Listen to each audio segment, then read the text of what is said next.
Hello gamers, this is Darth Magnus, and I am here to record a new segment that I wanted to do. Haven't come up with the title for it yet, but basically I'm going to be playing a game and getting the Platinum Trophy, and kind of detailing my steps and my journey along the way to getting that Platinum Trophy. So I decided to make my first game for this series, I don't know how I came to this decision, to be Uncharted 3. And the reason I decided to do this is because I've recently gotten back into trophy hunting. I've been playing some other games for a while. I've kind of taken a break from trophy hunting. I was into it a little bit in the beginning when I first got my PlayStation 4. I wasn't into it as much on the PlayStation 3, kind of just played games, and if I really liked it, would get the Platinum, but I think lately I've been just more into it, into the idea of it. It's been kind of a really nice way for me to experience a game fully. I think it gives me different levels of appreciation for games that I like. And I certainly don't like the idea of buying a game just to get a Platinum. You know, the Ratalaika games where you can buy it just to get an easy Platinum. That's not what I intend to do. I intend to play games for the joy of playing them, and I think getting the Platinum can be a way to appreciate games in a different way, and so that's what I thought I'd do.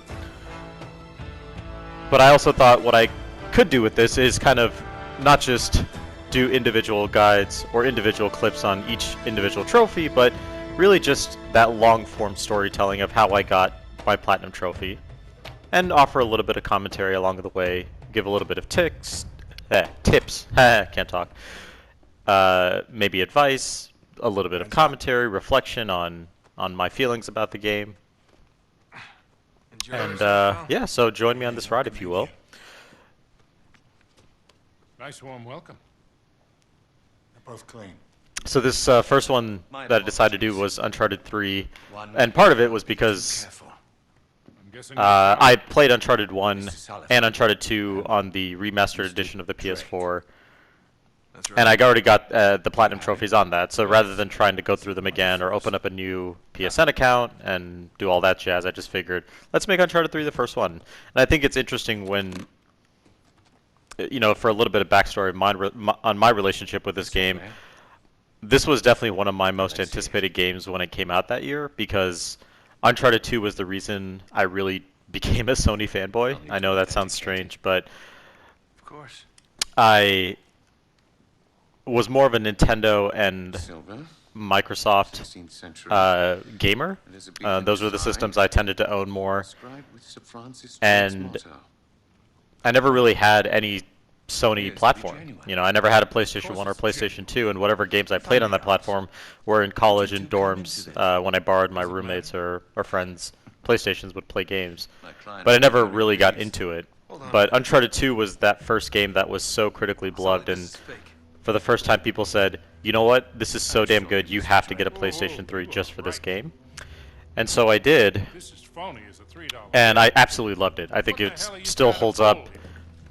You know, at that time it was one of my favorite games. It was a game I played through multiple times. I got the Platinum Trophy in that, and you know, it really was one of the most cinematic and amazing video game experiences I had, and I absolutely loved it.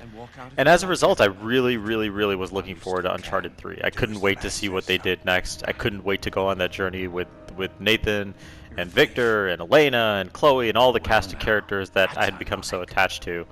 You know, and I think this is going to be an interesting thing to kind of look back on this game, because I certainly felt like my experience of it, or my opinion of it at the time, was a little bit colored by how much I loved Uncharted 2. And I felt a little disappointed by the game, but I think that was more because of my expectations and not the game in and of itself. And the reason I say that is because now that I've had some distance from Uncharted 2, I feel like, or at least I hope like, I can appreciate this game for what it is rather than what I want it to be. I know I'm talking over a little bit of this gameplay section, but it's pretty straightforward. Just keep punching the guys. They pretty openly telegraph when they're going to attack, so it makes it like right there, so it's pretty easy to counterattack that. And you can also just mash on the triangle button, and that, you know, you're almost likely to never miss. Or sorry, you're not likely to get hurt by it. So the melee fights are pretty good. They're definitely a step up from Uncharted 2. I like the fact that you can use the environment to attack enemies. That's really cool. And it just felt like a little bit more of a responsive fighting system. I want to say that when this came out, they even took a couple of cues from the Batman series, the Arkham series, in the sense that they had the melee, but then just the counterattacks. And using a fighting system that was more based on timing than based on combos.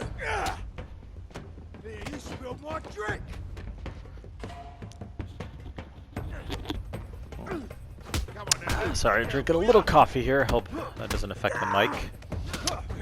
Ah, God, I love that. Great sound effects too. They just punch the guy. Just you definitely feel it.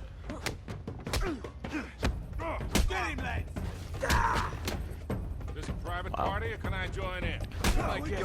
So yeah, I guess I should kind of talk a little bit about my strategy for the Platinum journey. Obviously, I go to a lot of different websites to get guides and tips, and I always recommend people doing that. Like I said, this is not meant to be like I'm some big authority on getting Platinum trophies, and I know every single trick and tip and how to get there, and yeah, it's more just a way for me to show you how I get there, if that gives people a useful way of watching it, great, and you know, like I said, offer my own little colorful commentary along the way. But like I said, so for this, I plan on playing it through the crushing difficulty and getting all the treasures along the way. I'm not going to be too obsessed about the weapon kills or some of the other trophies, because you can always just bump it down to easy, and you can bump it down to easy and then go after them later. And so for me, the first step is definitely going to be beating it on the hardest difficulty, and getting all the treasures. I think doing that in one go would take a lot of the painful stuff out. And I did the same thing for Uncharted 1 and 2, and that's what most guides do recommend. And I think at the end of this, I'll definitely have a little bit to say about the crushing difficulty and how it changed my opinion of these games, in both good ways and bad ways, I think.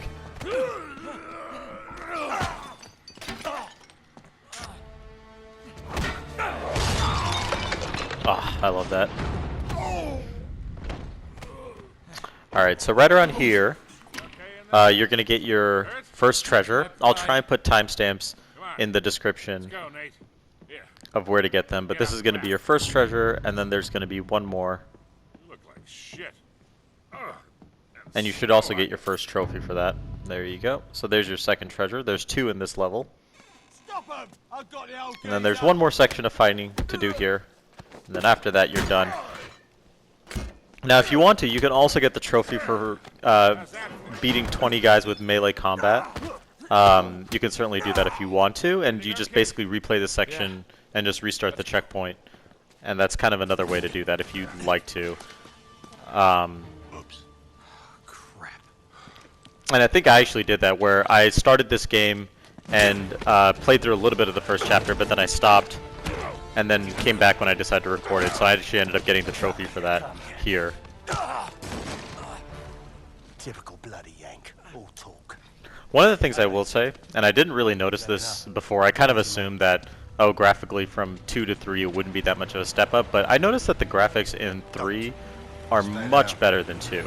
And I don't think it's just a small bump, I think it's a pretty significant bump. And a lot of it for me was in the facial animations. I thought they did a phenomenal job with the facial animations, and it was really a huge step up from Uncharted 2.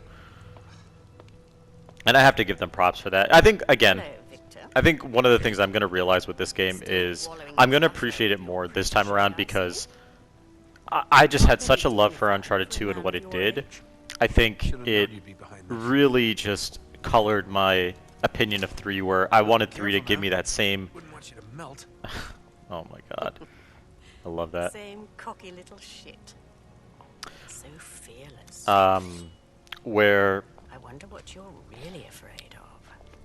Yeah, basically, like I felt like it had to give me that same feeling of this genre-defining, generational defining game, and because it wasn't like that, Don't you? it ended up being a disappointment to me. Death But or not? when I think back, and so far, like I said, I haven't finished the game, but at least for now, my Mr. experience Sullivan, playing I it, won't harm your precious boy. yes, it's coming off of 2, but if you take it as a game in and of itself, it's really, really good.